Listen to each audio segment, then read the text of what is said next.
Mga ka-Republic, 4 na laro pa ang natitira sa schedule ng Barangay Ginebra sa elimination round. 4 na mabibigat na laban na maaaring maging barometro kung sino talaga ang mga tigasin ngayong Philippine Cup. Tigasin at solid ang dalawang natapos na laro ng Gilas Pilipinas Youth. Lalo pang umigting ang suporta ng Ginebra family sa team captain ng Gin Kings na tumatayong head coach ng Batang Gilas. At inamin ni L.A. Tenorio, 90 to 95% ina-adapt niya ang estilo ng kanyang long-time coach and mentor na si Tim Cone.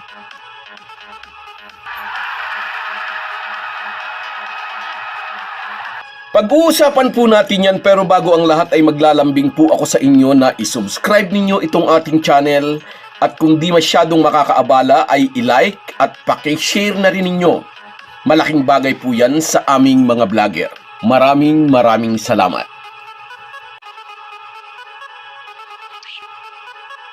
Mga ka-Republic, sa ginaganap na FIBA Under-16 Asia Cup Sheba Qualifiers, dalawang magkasunod na panalo ang agad na sinungkit ng Gilas Pilipinas Youth. Unang minasaker ng Batang Gilas ang kupunan ng Vietnam with 51-point lead. Pagkuway ni Rat din nila ang kupunan ng Thailand 87-42.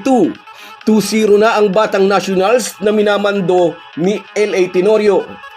Natuto sa mabagal na simula sa kanilang unang laro kontra Vietnam, kagabi tiniyak ng Batang Gilas na hindi na mauulit ang slow start ng kupunan. First quarter pa lang ay madiin na agad ang tapak sa selenyador ng mga bataan ni Coach L.A. Habang niraratrat nila ng puntos ang Thailand ay nangangagat din ang kanilang depensa. 1 puntos lang mula sa free throw line ang ibinigay nila sa kalaban. Natapos ang first quarter, lamang ng 30 points ang Batang Gilas, 31-1. Medyo nabuhayan ang mga batang Thailander sa second quarter na outscore nila ang Gilas Youth 19-16. Ngunit matabang 27 points pa rin ang lamang ng hometown team pagkatapos ng second frame, 47-20. Sa 6 na kupunan, ang Pilipinas at Indonesia na lang ang natitirang walang talo sa kompetisyon. Nauna nang tinalo ng Indonesia ang Singapore at ang Malaysia by a winning margin of 21.5 points. Nagtala naman ang Batang Gilas ng 49 points winning average so far. Mamaya, ang Singapore naman ang sasagupain ng ating youth national team. Inamin ni L.A. Tenorio, patterned sa triangle offense ng Ginebra coach ang sistemang ginagamit niya bilang coach ng Gilas Pilipinas Youth. 90 to 95% daw ng system niya ay copycat sa estilo ng PBA winning guest coach na hindi naman katakataka. Batang player pa lang sa Alaska si L.A. ay magkasama na sila ni Tim Cone kung saan ay nanalo siya ng championship. Na-trade si L.A. sa Ginebra and later napapunta na rin si CTC sa Gin Kings at muli silang nanalo ng mga kampyonato, kaya kabisado ni Tenorio ang triangle offense ng Ginebra coach. Sa maraming taon ni L.A. sa kupunan ng mga mag-aalak, ngayon na isa na siyang national coach, higit niyang napatunayan na napakasarap palang mapabilang sa Ginebra family.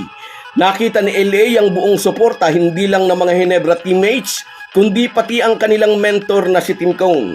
From Ayala, Alabang, nag-drive si CTC papuntang Pampanga para suportahan ang kanyang long-time player. Pati si Al Francis Chua, todo suporta rin sa Ginebra team captain. Napakasarap daw sa pakiramdam, sabi ni L.A., knowing that all these people are behind him. Malaot madali ay isasabit na ni L.A. Tenorio ang kanyang mga jersey at playing shoes. At dito nagsisimula ang bago niyang karera. Karera papunta sa top 4. Ito ang unang misyong nasa isip ng mga kupunan ngayong All-Filipino Conference. Nasungkit na ng Magnolia ang isang upuan sa playoff sa kanilang 7 wins 1 loss record. Bagamat hindi pa tiyak kung patuloy nilang mahahawakan ang number 1 position sa team standings. Sumusunod naman ang SMB at NLEX with identical 6-2 record. Pagkuway ang Ginebra with 5-2.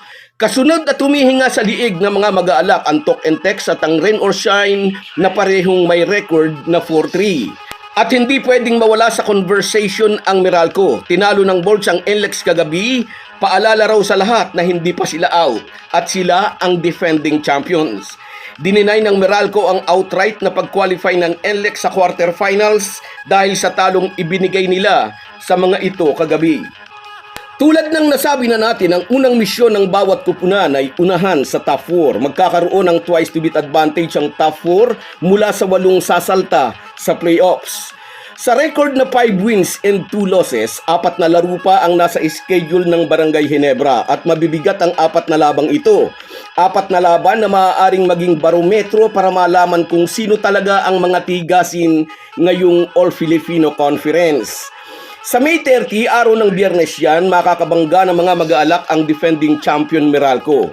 Naglalaro na ang wrestler na si Cliff Hodge, kaya dapat mag-ingat ang mga bataan ni Coach Tingkong. At 2 araw pagkaraan, makakasagupa ng Gin Kings ang Magnolia sa isa na namang edisyon ng Manila Clasico. Mainit na mainit ang 4-point shooting ng Angas ng Tondo at on the roll din si Save Lucero, kaya ang mga ito ang nasa tuktok ng team standings. 7 araw na magpapahinga ang Ginebra bago makabangasan ang kupunang nag-aambisyon ng Grand Slam. Aabangan ito ng mga Ginebra fans, gusto nilang makabawi naman kay Chot Reyes si Tingkong na 2 sunod na si CTC ng dati niyang estudyante. Pagkuway ang pinaling elimination game ng mga mag-aalak, sasugupain ng Ginebra ang patuloy na lumalakas na kupunan ni Yengyao. 2 sunod na conference na nasa semifinals ang ROS, asahan na lalaban ito ng dikdikan sa Gin Kings. So guys, yan lang muna. Hanggang sa muli. Kung wala po kayong mga viewers namin ay walang magtatagumpay na vlogger. Kaya salamat po sa inyong panunood. Shoutout sa iyo, Sunshine TV Official. Yes, nauna ang yabang ni Bearfield. Sa iyo rin, shoutout sa Hara Higia. Good luck sa team natin sa Biyernes. Sa iyo rin, shoutout sa Carillas Malinaw. Tama ka, tumpak na tumpak. Shoutout sa iyo.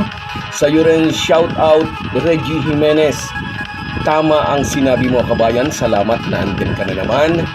Sa iyo rin, shoutout Norman Flores. Magandang araw din sa iyo, idol. At sa iyo rin, shoutout Efren Mendoza, kabayan.